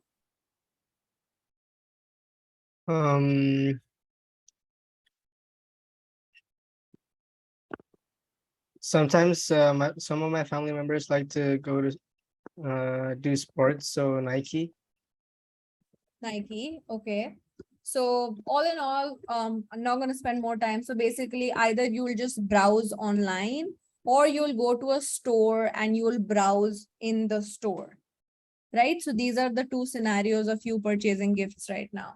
So now think about how you currently interact, and now think about the pain points, and now give me ideas to help a business to give gifts. Think about how you can make the current interaction, which is going to a supermarket or not having enough time or going online. How can you make this entire process better? So give me ideas now. Maybe if we have an app where you can kind of like ahead of time, you'd have to do this, but you start inputting different things. Like, for example, there's a website recently I found where you can input pieces of clothing that you have, and it'll use like AI to show you like which pieces match and like how many outfits you can do and stuff. But maybe it's kind of like what Tanmay was saying, like a curated. And so maybe your family member's birthday is coming up, and you already know like what they kind of like, and then it will just tell you like, hey, your son's birthday is coming up. Like, here are some gift ideas. Like all the algorithm suggested ideas. Kind of yeah. thing. Basically ads. Yeah. Yeah. What did you say? Ads. Basically like ads. How about a calendar? Yeah, what about like calendar notification? Calendar, yeah. So you're reminded to get a gift. And then it like 1 week before, it's like, hey, this person's birthday is coming up. Hey, this event is coming up. So maybe you want to get them a gift, something like that. I want to One dive. can be. I want to sorry. build on top. Oh, Go ahead. oh, I want to build on top of that and like have that notification send the birthday person a question, like asking them, "What do you want?" Like, because we're family members. I think at this point it's like, just tell me what you want, I'll get it. Like, cool. Like wish lists. Yeah. Mm. Just make it easy for everyone instead of being like, oh, you got me this thing? Okay. Like, I feel like everything I say in my family is like crazy. They're great. One can be you can hire a person to go shop for you. Like they can be on video call. And like if you're, for example, far away or don't have time to go to the mall. So if it's like a social activity done as a group, then no one really feels uncomfortable sharing their own preferences because everyone takes turn to send each other's gifts. Annie, would you have any suggestion for an idea?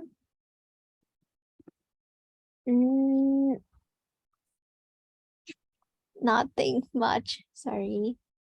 Okay, no worries. In terms of cost, perhaps a feature that will be able to sort of list out the places where they sell, item X, and it ranks them in terms of pricing, so you can always find the best deal. Actually, I really like Ed's idea of it could be like also like a marketplace. So like where big companies who are specializing in gifts can like list their products on your platform, just like gift related products, so that you don't have as a company, you don't have to spend time in buying gifts and like creating a product line. Right.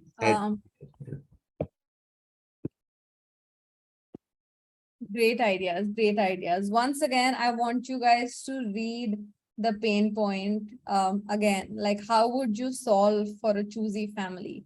How would you solve for too many choices? How would you solve for a person who does not remember the dates? How would you add personalization? So if you could give me more ideas, just maybe one more idea we're gonna do. Maybe we can have like a quiz feature, and then we can get the result and like show where we can buy the items and things like that. Okay, perfect. Usually in such activities, there are a lot of moonshot ideas as well. By moonshot, it is a common term, which means that something that might or might not be attainable, could be because it's bizarre, could be because it requires a lot of technology, could be because it has a lot of constraints like technical, budget, time, it requires too much machine learning. So just to give you an idea of a moonshot idea over here, I will give you an example. So over here, it can be how about, because since currently people go to stores to buy their products, how about we create a VR experience, VR experience in which the person can enter, maybe let's say if they shop from a particular supermarket, this VR experience will allow you to go to that market from home, browse through aisles in a VR experience and purchase gifts online. What do you think of that idea?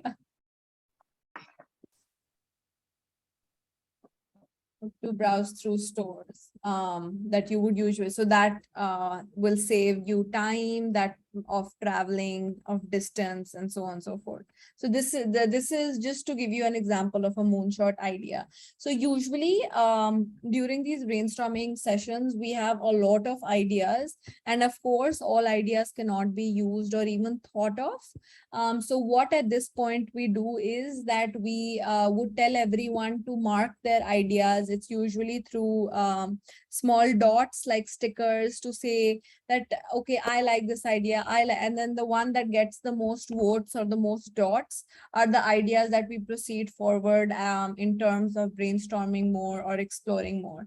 But there is also another approach that PDMs take quite a lot, which is when we have all these ideas, we have a way to prioritize these ideas, which is done on this particular graph, which is an effort versus impact. So what this does is, so let's say we have all these ideas. This is first idea, second, third. So we would take this idea, let's say a curating app for gifts, an AI experience, which will suggest you the gift based on some form of AI. So the entire team at this particular point will be like, okay, it's a great idea. And I think it's very, it can have high impact, but it's medium effort. So you'll put it over here. Sorry, I should lock it. So you would put this idea over here, somewhere here. And then like that, you would go on by prioritizing all your ideas, and the one which is the highest effort and the lowest, highest impact and the lowest effort is the one that the teams usually explore. So for me to tell you this is because I wanted you to give you an idea into a brainstorming whiteboarding session, along with how to prioritize and how what are the different ways in which you can collaborate and prioritize all these ideas. But because we have less time, we're not going to do this low effort impact kind of a thing right now. But usually after this, what happens is that we take one idea or one or two ideas and we start thinking of a user journey as to what can be the task flow, and then we start creating wireframes and so on and so forth. Now that's something that you guys will be doing, and that's workshop 2. I'm going to select a random idea over here, which will be combining these two ideas actually.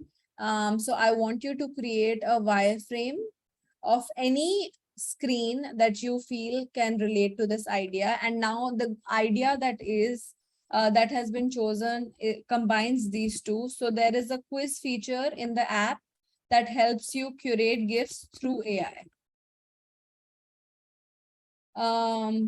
So this is the idea, and I want you to create wireframes for it. Now I will be sharing the link for this. I'm going to copy it. I'm going to share it to the chat. And I have created pages for everyone. If you can see on the left side, there are pages, and I know you guys are already divided into teams. So whatever team you're already a part of in the challenge, please click on that particular page. And I suggest that you guys, only one person does the wireframe, and everyone shouldn't be doing the wireframe. So you click on whatever team you're in, click that page, and you'll find these elements that are already drawn for you, along with icons that you can use for your wireframe. And how to use these icons is you just click on any icon and you can copy and paste it to your wireframe. To start you off, I have already created a screen for iPhone 8 over here. There are some shapes that you can copy paste onto your screen, and there are some icons. You can just create one screen. This is a brainstorming session. After this, you will be, after I'm done talking, you will be in different breakout rooms, and you will be creating your own one screen for wireframing. And the idea is a quiz feature to curate gifts through AI. So it can, for example, it can be a page in which you're showing all the gifts. It can be a page of the quiz.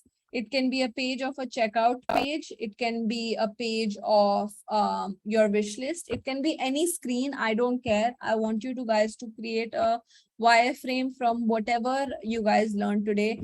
Just a reminder, it does not have to be perfect. It does not have to look beautiful. It does not have to be very, very visually appealing. Just create one screen. Let's spend around 30 minutes for maybe 20 minutes for this. And let's talk again in 20 minutes.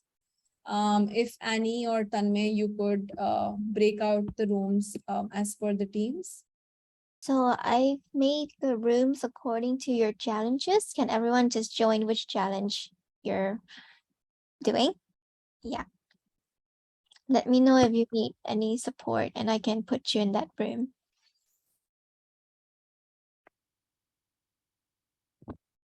Is it? Wait, they will take a few seconds to come back. Okay. Yeah. Okay.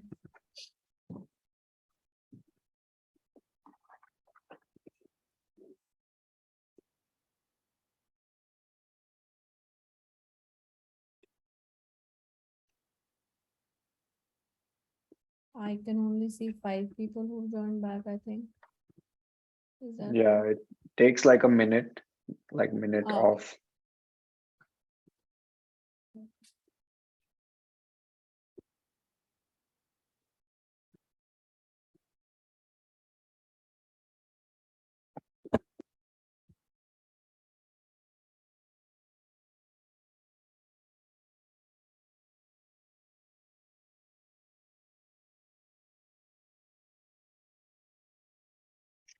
I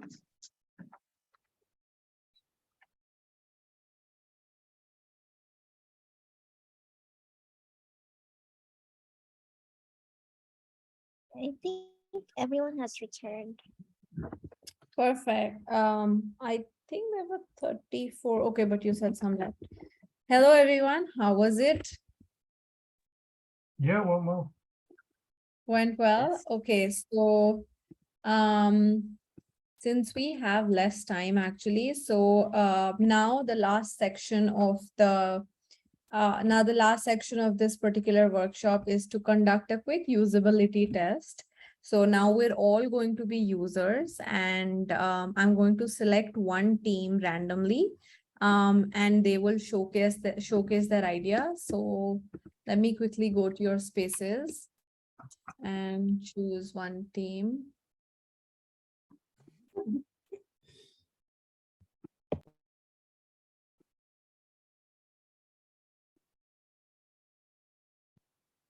Wow, guys, you guys have done some awesome work. Like, this is insane.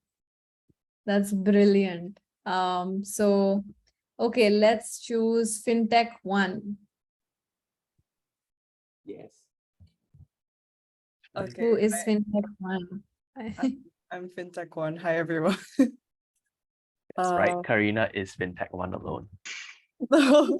I'm part of FinTech 1 with Peter, Sartak, and Salome. Oh, wow. We're a very idea orientated group. So our group mates did a lot of put a lot of ideas here, but this is our output with the limited time, with the time constraints and stuff. We decided on like the main page. So it's very simple right now, but well, basically we can start from the bottoms here. So we basically made the prototype for the for the homepage. So there are navigation buttons here, and then there's a calendar for like reminders and stuff. And this is like the marketplace, and this is the profile. So basically this is just the page to like start the quiz and take the quiz in order to like find the perfect gift for the loved ones. And then there's also like a wish list option here, but yeah, definitely we could add more features as well. Okay, so I'm going to ask you a couple of questions, one of which I'll start with. If you had a bit more time, what do you think you could change over here? Yeah, I think my group mates can also like add on to like my answer, but for me, probably I'll put like more explanation on like why they should start the quiz, like explain why the quiz would actually help them in the gift giving experience. And yeah, I think my other group mates can also add on to like my answer. Something that we didn't have enough time to add. We wanted to, instead of it being very general, like start quiz, wanted to have categories like fashion, makeup, sports, tech. So when they go into that category, the questions will be curated for that specific category. So it's easier to find the gifts based on those questions. Wonderful. And who from your group hasn't spoken till now? I think all of us have, right? Yeah, everyone has. I haven't heard P saying that, so I have a question for you, P. I don't know what your name is. Yeah, But P. Oh, I forgot to change it. I'm sorry, it's Peter. I'm sorry. Okay. Yeah. So Peter, can you tell me why you chose that particular navigation on the footer? Like what was the thought process behind having a home first and then a calendar and then a marketplace and then a user? Yeah, okay. So I can explain a bit. So originally we wanted to do like the main page. So if you know what, let me give me a minute. Let me share my screen if you don't mind. I'll stop sharing. Yeah, thank you. Yeah, I need to navigate the, give me a minute. Here you go. And right there. Yeah, so initially the idea was what we wanted to do was something like this. So like the Amazon one. So basically something like today's deals, or like, you know, like whose birthday is coming up next. So like upcoming, like great, you know, like cheap gifts under like 1,000 yen, that kind of thing. So something like that. The reason why we went with the quiz one was because that was the key that we wanted to do, because we wanted to have people take the quiz so that they can record what they like, what they don't like. So in a way, it's kind of a spin of like preference. So this helps us acquire like information on what people like in general, like maybe of a certain age group, certain people who work certain jobs. So what they like, what they prefer. So yeah, this was to help us filter in a way, like, so at least we know, like, okay, our friend, our mom, our dad, whoever works in this kind of job, what are the possible inspirations we can get to give them? Let's say if we don't have any ideas, something like that. Yes. So that was why we put the quiz page first. But the reason why there's the 4 navigation ones at the bottom is because we wanted to build it out a bit more, but we didn't have time. Yeah. Perfect. Yeah, That's wonderful. Okay, maybe we can give 3 minutes to some other team as well. So yeah, let me stop sharing. Yeah, that was actually wonderful. I loved your thought process. Definitely there was less time, so you couldn't think a lot. But that's great. Can I have travel to? Yep. Travel. Could sorry, you I closed. quickly explain your idea? Sure. Sorry, I closed my Figma, but yeah, and let me explain it without the screen. We were thinking of, so we were focusing on the quiz page, and I can share your screen. sorry, thank you so much. Yeah, that's fine. So it was a question of how can we bring in artificial intelligence into the objective of getting more preferences out of the sender. And so we thought of 2 ways. The first way was to simply let the user type in as many tags as they wanted to about the receiver in terms of preference. And so as they typed in these tags, if you can imagine like typing in multiple email addresses, every time you hit enter, you create a new tag. So you can send up to 10 tags here, and more suggestions in relation to the existing tags would pre-populate the fields below. So like Adidas, sports, shoes, jerseys pop up as you key in more tags. So that's one idea. And then the other idea is to use photos to sort of infer preferences. So for example, if you upload 3 photos of a person on on a ski trip and his favorite cafe in or going to a concert, then the technology should be able to infer other key preferences. And so getting all these raw data as input, then it could go on to make a suggestion. Yeah. Perfect. Awesome. Great idea. Totally did not think that would go to this. This is perfect. So lastly, I am going to go back to FinTech 1. Can we have someone from FinTech 1 share their screen again?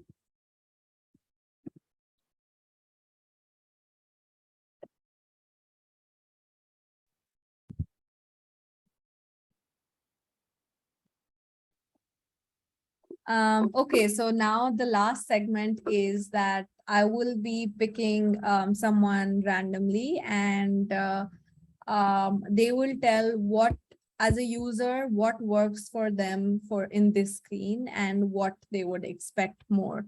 This is just to give you a quick idea as to how a usability test can look like, so that you can learn and get an experience of getting constructive feedback, and while also expanding your horizons in terms of understanding and iterating later. So let's take maybe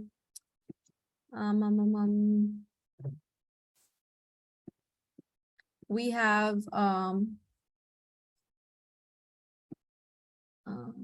Nguyen. Am I pronouncing that right? Nguyen, Q-Chi.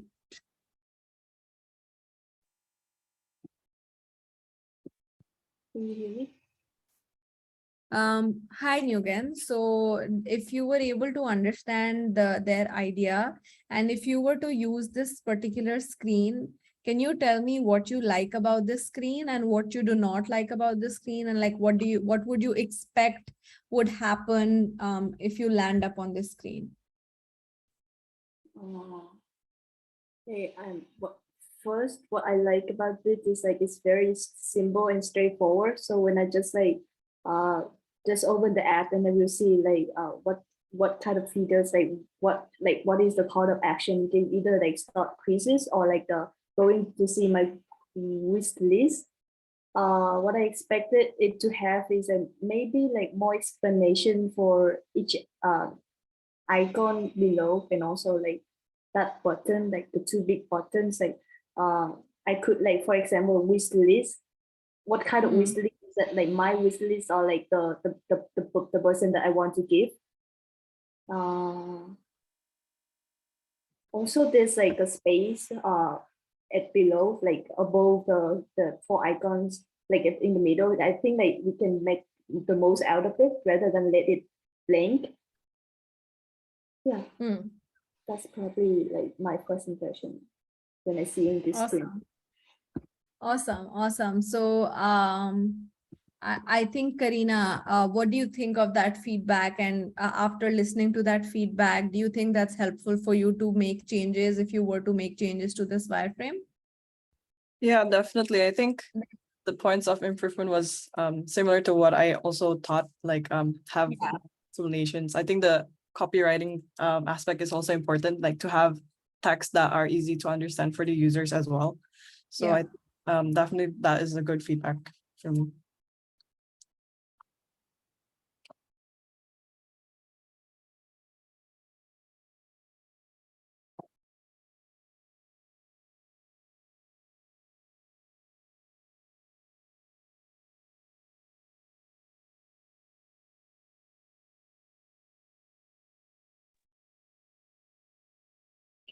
Is it just me, or she has been drinking water for a very long time? Yeah.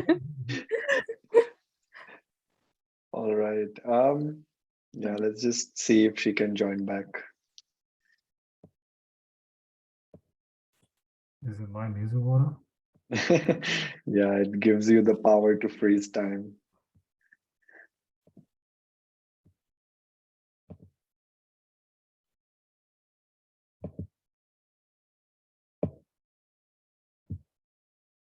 Yeah, in the meanwhile, maybe you can fill out the form in the chat as we wait. Sorry, I had a problem with my internet. I'm back. Yeah, it was pretty similar to what you said, Karina, and yeah, that was just like an idea to give you like what usability test can help you do and how it helps you when you create wireframes. And I see Sarthak is really involved in adding all these characters. I don't know where he's getting all these characters from on this. It's really cool. So yeah, that's it, I think. And do you have any questions, anyone? Sarthak, you can keep playing after this on your wireframes. Keep adding those characters. I just decided I don't need PPTs, PowerPoints anymore. It's the best tool ever now. I'm glad, and it is the best tool actually. And where are you getting all these characters from? Just finding Figma community out there. Awesome. Awesome. So does anyone have any questions? Sorry, could I ask a few questions? Absolutely. Shoot right away. You mentioned in your talk, product design manager, PDM as a role. And I was wondering on the ground, how does that differ from a UX designer or UI designer in responsibilities? And sorry. So I think so in some companies, a product manager is known as a PDM. So I see. Yeah, so actually in Rakuten, because there's also project managers, so that's why they use PDM as a term to differentiate product manager and project manager. Yeah. I see. Okay, that makes sense. I hope that resolves the query. Yeah. I guess different companies call the same thing differently. Yeah. And another question I had was when it comes to like just designing wireframes in general, I think it's easy for many good products to sort of converge on a similar set of designs, and then people just keep on expecting the same few elements to be located in the same few areas. How, as a designer, would you reconcile that with sort of trying out something very different, something perhaps a bit unintuitive, but very interesting? That's an interesting question, and actually it's a very common thing that we do. So for something like this, when we create designs or create wireframes, it is really, really important to test it with the user.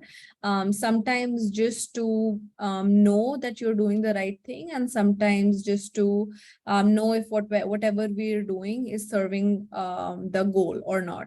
So for what you said, when we have like two ideas, one you are inclined towards and one someone else is inclined towards, in that scenario, we conduct something called as A/B testing, which is primarily that some users of all the existing user base will see one set of screen in a certain way. Like maybe if there is a add to cart button on the left side, some users will see the add to cart button on the left side, versus some users would see it the add to cart button on the right side.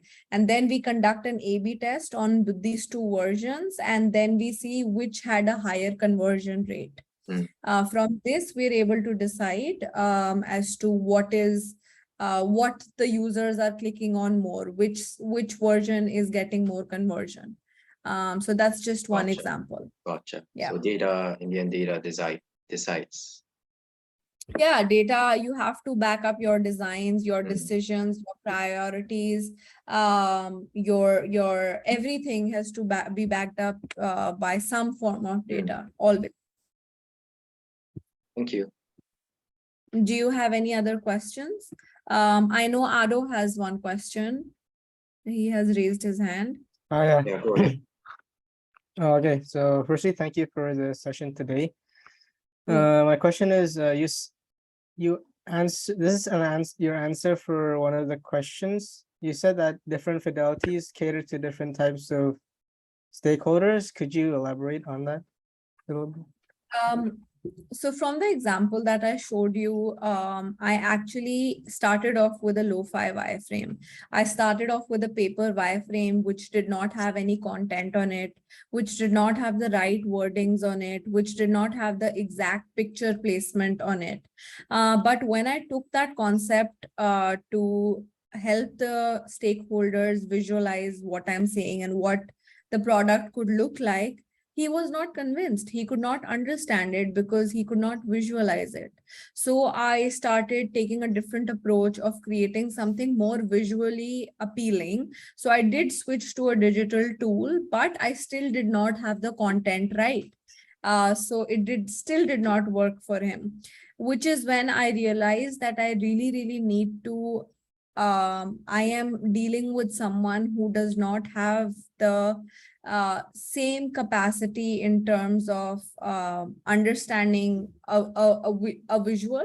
So I need to uplift it as I would show it to a 4-year-old, to a 5-year-old who has some understanding. So I need to approach this particular stakeholder like that, which is when I created and the exact UI with the exact words, with the exact content. Like if there was a photo capture on it, I added an exact photo capture at the right spot. And then I just made it to I just made it to black and white, just so that it remains consistent to the wireframing stage. So this is what I mean by different fidelities work for different audiences. Like in your career, it's not important that whatever you created right now on the Figma space, that Shane will be able to understand it in the same way that you are thinking of it in the same way. Or Sarthak won't be able to probably imagine all these wireframes without the 100 characters on his screen. So if you're talking to someone like Sarthak, you probably need to add a character to your wireframe. So my point being here is that you need to speak the language of the person in front of you, and that's something that you can learn over time. by actually treating this like a more of a hit and trial thing, when especially with wireframes, because that's what wireframes are essentially for. It's just to explore not just ideas, but also a way to communicate. It is a communication tool at the end of the day. So Okay, thank you. yeah. Does anyone have more questions? You can raise your hand. If anyone has. Riza. I have a question. Yeah. Yeah. Wait from. Okay. Thanks for your time. So you mentioned before that ideally a design need to be backed up by data, everything. But then I imagine that doing testing, it would certainly be a time consuming and effort consuming. And I could imagine that maybe some stakeholder, maybe the boss or someone else, they want to get it out the product as soon as possible. How do you deal with that kind of situation? Or is there any situation that using intuition could be better than getting data first?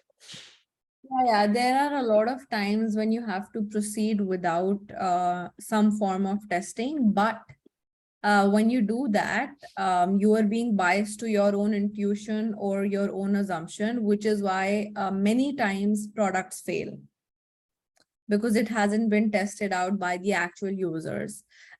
Which is why you'll always see companies like Google, Meta, they really focus on research and usability testing at all times. If you see, like, if you download a new app, for an example, or you download Instagram, they will have these random pop-ups. Are you enjoying the app?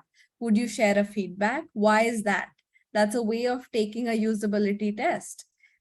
So which is why there is so much attention to these usability tests, because at the end of the day, we're not developing or not designing a product for us.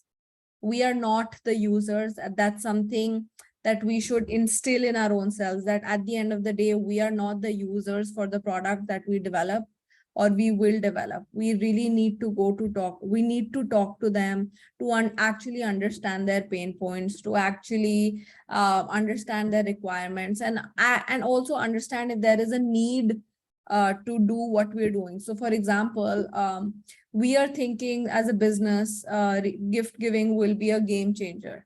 But what if there is not a need in the market and we don't take any testing, or we don't have any research that there is a need for this particular idea in the market? What will happen? We will waste our time, we will waste our resources, we will waste our money, and then the product will fail. Which is why we need to do different forms of research, different types of data analysis, different type of usability testing. We could definitely have a permutation combination of the three. For example, sometimes we could just have such strong research that shows there is an immediate and urgent need of this particular product.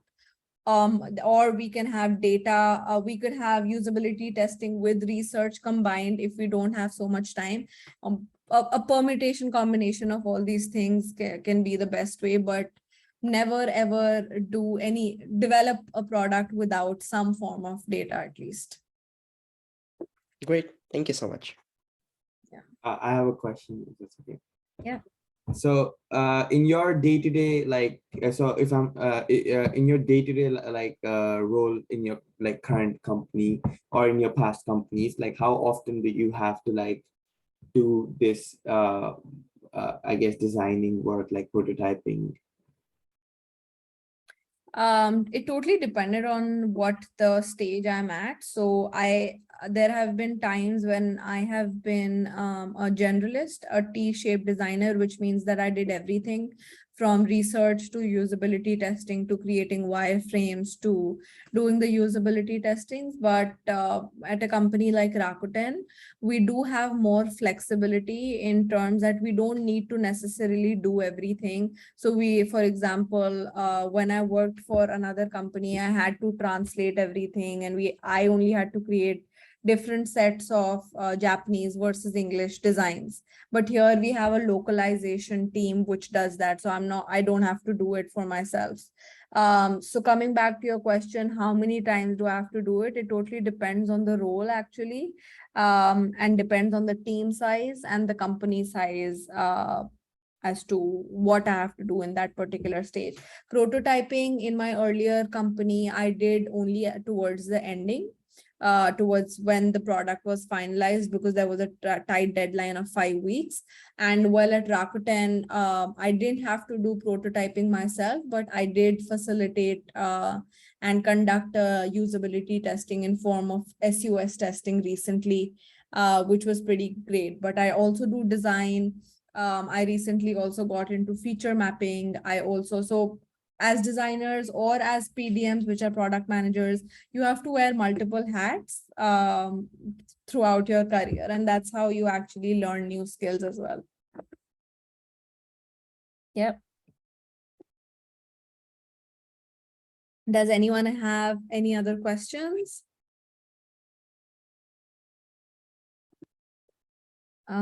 If not, then we can wrap the session up. It's anyway, we've exceeded over time. So thank you so much everyone for your time. And I apologize for taking a bit longer for the session to end. And I hope this was insightful for you. I hope you guys learned something, and feel free to still use the spaces that I created for you. And if there are any other questions, or you would like to connect with me personally, I'll just drop in my LinkedIn for you guys, and you can connect with me. If you have any other questions, you can drop me a message. And yeah, that's it. Here is my LinkedIn. Feel free to connect if you want to. And hopefully I'll see you all on 7th when we have the meetup.